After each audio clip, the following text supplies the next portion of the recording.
Fiesta karon ni Saint Charles Borromeo, 16th century saint, usa ka obispo. Daghan kining nahimo nga santos diha sa atong simbahan. Una sa tanan sa dihang iyang uyuan nahimo nga Santo Papa, ipatawag sa dito sa Roma og gihimo siyang kardinal. O usa sa iyang trabaho sa pagka-kardinal, siya pod ang obispo dito sa usa ka diocese sa Milan. Unya wala siya tuguti nga magpuyo dito sa Milan tungod kay kinahanglan siya as administrator dito sa Roma. Apan samtang nasa sa Roma, iyang iplastar ang atong Roman Missal, ang atong Catechism, o ang Breviary, kanang Liturgy of the Hours. Nya matod pa, bisan kung wala siya makaadto sa Milan, sa iyang diocese, doon na siya gipadala nga mga sinaligan aron hinahinay o reform ang mga kaparian o mga parokyano sa iyang diocese. Sa dihang namatay ang iyang uyuan, gitugutan na siya nga mupuyo dito sa iyang diocese.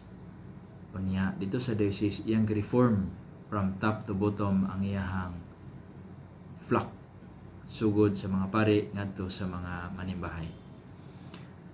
Si Saint Charles maigsuon, San Carlos mao ang obispo nga nagpatukod sa mga seminaryo, kay matod niya gikinahanglan ang proper training sa magpari aron buutan sila nga mga magbalantay diha sa parokya.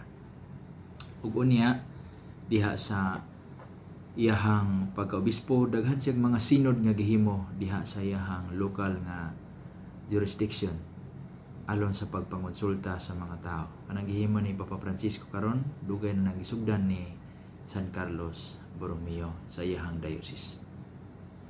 Unya daghan pud siya gikorek nga mga communities kay nahimo ng kurap ug luho ang kinabuhi. Matod pa, dunay usa ka grupo sa mga monk nga iyahang gikorikan ang kinabuhi o nasuko kini kaniya o gipusil siya sa usa ka monk apan wala siya mamatay. Unya kato nga congregation gisupre sa Santo Papa sa pagkasunod pila ka tuig o gihatag ang ilang mga assets ngadto sa mga kabus.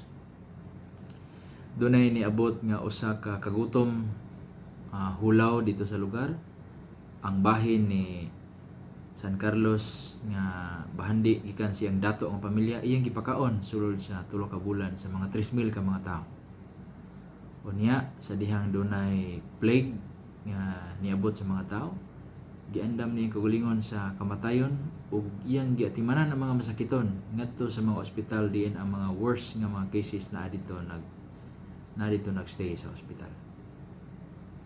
So mga igsoon, daghan pa siya nahimo nga dili nato mabatbat.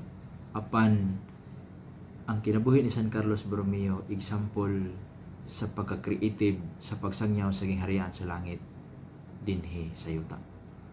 Kung atong is-translate sa atong mga pagbasa karon sa atong ebanghelyo, siya kining sinaligan, kining piniyalan nga very enterprising alang sa pagsangyaw sa gingharian sa langit. Kanang naay by ingenuity, naay creativity nga kung kining sa sambingay nga piniyalan nga astut kaayo kay giharma siguro ang iyang kinabuhi dinhi sa kalibutan, ingon ni Jesus, awaton nato dili ang pagkamaro ni Stewart kundi ang iyang creativity, ang iyang pagkamaantigo nga ato ni gamiton sa pagsangyaw sa gingharian sa langit dinhi sa yuta. So we use our resources, our power, our name, our possession in the community, our influence in order to help the poor, the needy, and the oppressed. So nganong ato ning buhaton? Because matod pa ni St. Paul sa first reading, we are citizens of heaven.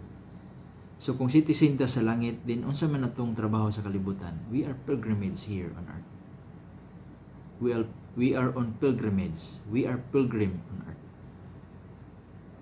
O ang atong pag-andam sa atong pinainan sa langit is pinagi sa atong mga maayong buhat. And we have to be creative with that. So ang question alang kanato, how creative am I sa akong pagsangyaw sa gingharian sa langit?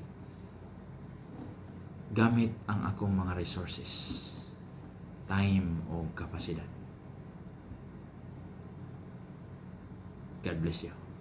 Daghang salamat mga igsoon sa inyong pagtan-aw. If you find this video helpful sa inyong faith life, please subscribe to my YouTube channel. And please don't forget to hit the notification bell for future videos. God bless you.